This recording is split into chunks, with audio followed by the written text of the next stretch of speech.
хожигдоод. Ломыг зохион байгуулсан хүмүүс чинь их ухаантай хүмүүс шүү дээ. Анх нууг бэлт гэж үүдээ шүү дээ. Тэрийг ер нь 5-10 мянгаар ороод тоглож эхэлсэн. Ер нь тухайн үед тэгэл ковид хөл 20 мөрөтэй байсан. Тэгэл гэртээ хийх юмгүй. Тэгэд ер нь анх зарчлагыг нараал тоглож эхэлсэн. Тэр хамгийн анх тэгэл 20-30 мянган төгрөг ер нь хожиж эхлэв. Ер нь тэгэл энэ нэг жижиг сажиг хожлоос болол ер нь энэ үйлдэл эхэлсэн дээ. Тэгээд ер нь бас тухайн үед тэгээд нэг 80 мянгаар орлоо яалаа. Тэгээд нэг 2 сая төгрөг хожиж ийсэн. Яг тэр үеэс эхлээл за ингээд болох юм байна. Монгол одож болох юм байна гэсэн айгавсан. Алдах нь бол тэгэл үр тавиал ер нь нэгнээс нь үр тавиал тэр өөрөө дарыг л тоглосоор байгаа л ер нь хэмжээний өрөнд орсон доо.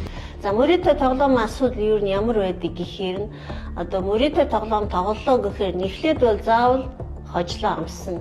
Нэг буйвал хожлоо амсна. Дараа нь яг хожигдлыг амсаж эхэлдэг. Зарим хүмүүс бол яг их хэмжээний ч хожлыг ингээд амсдаг. Хэцүү юм нь юу байгаа гэхээр нь ямар ч хөдөлмөр гарахгүйгээр мөнгө олсон тохиолдол болохоор энэ ийм байнгын байх юм шиг гэдэг хит үнэмшсэн бодолд бол ордог. Тэгээд тэрний дараа яадаг болохоор өөрийнхөө одоо тэр ертөнцийг бий болгосны дараа би энэ тоглоомор бол бүх асуудлаа шийдэж чад. Заримдаа тэр ихний хожлоос одоо хожсон мөнгөг хүртэл одоо гэр бүлдээр зарцуулах, өөртөө зарцуулах одоо асуудал бас гардаг. Тэгвэл дараа нь ямар найдварыг тийгээд байх гэхээр би энэ тоглоомор нь бүх асуудлаа бол шийдэж чадах юм байна шүү. Би санхүүгийн бэрхшээлээс нь дарамтнаас нь гарна эсвэл би одоо дарамтгүй байсан ч гэсэн чи би илүү амжилттай болно гэдэг хит үнэмшилтэй болдог. Тэгээд биологийн талаас ярих гэвэл хожлыг амсах үе дээр бол бидний уурах тархинд бол допамины хэмжээгээр ялгардаг. Одоо тэр допамины ялгарсан хэмжээнд уурах тарих удаа дараа хожлыг амссан үедээ бол дасаж эхэлдэг. Ингэснээр нь уурах тарихны шагнал урамшууллын систем дээр бол өөрчлөлт үүсдэг. Тэр нь насан туршдаа хадгалагдана. Өөрөөр хэлбэл эмгэгийн хэмжээнд хүрдэг. Тэгэхэд бол нэг хэсэгтээ ингэж явж ирсэн дараа нь яадаг гэхээр хожлын үе дуусгаар нь хожигдлын үе гарч ирдэг. Хожигдлын үе гарч ирэхээр нь яах вэ гэхээр нь хожигдоод тэр үед бол сэтгэл санаа яах вэ? Сэтгэл хөдлөлийн төв болохоор айгүй цочролтой байна шүү дээ.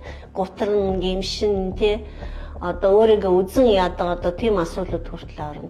Тэгэхээр дахиад нөгөө тоглоом тоглож байгаа тоглоомыг зохион байгуулсан хүмүүс чинь их ухаантай хүмүүс шүү дээ.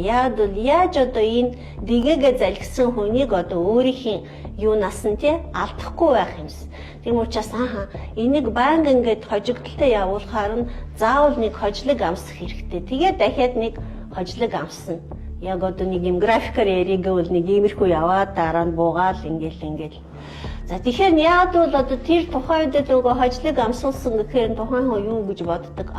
Миний нөгөө бүх ур чадвар бол сэргээд ирлээ. Би одоо энэ цааш тавал хожигдохгүй байх магадлал бол өндөр. Дахиад өөртөө хурамч итгэл үнэмшлэг болоод тэрүүнд итгэхэд явдаг. За ингэснээр нь яг юунд тооцоо болдог гэхээр мөнгөний хэмжээг өөрөөр хэлбэл мөнгө нь үн цэнтэй биш болж эхэлдэг. Тухайн хүний хувьд бол өөрийнхөө оруулсан мөнгөн дээр хяналт тавихгүй дээрэс нь хожлог их хэмжээний мөнгө хожсон гэж боддог. Тийм маягаар бол яг тухайн хүний өр бол нэмэгдээд яваад байна.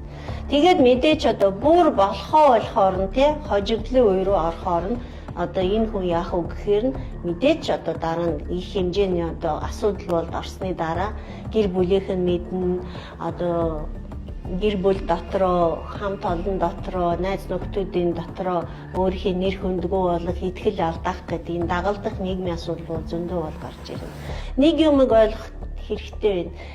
Дофаминыг зохиомлоор ямар нэг хэмжээгээр илүү гаргуулснаар нь энэ бүх донтолтоор адилхан бид нар одоо уурах тарих нь бол тэр байдлаа тасны дараа энэ донтох ингэг үүсгэхэд бол хүргэдэг шүү гэдг нь хэлхэн зүйтэй болов л гэж бодож байна. За тэгээ банкны сэтгэл түгшил, банк одоо сэтгэл готрол дээрээс нь голдуу бол мөрөдө тоглоом тоглоно гэдэг чинь одоо мөрөцөх одоо ийм донгийн үед бол голдуу бол энэ үйлийг бас шүүн хийдэг учраас бас нойр гүдлийн асуудал гарна.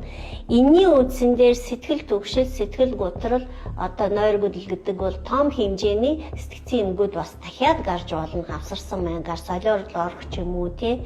Эсвэл одоо яг хий үзэгдэл харах ч юм уу, эсвэл одоо хий үзэгдэл сонсох ч юм уу гэдэг ийм асуудал бас гарч болно.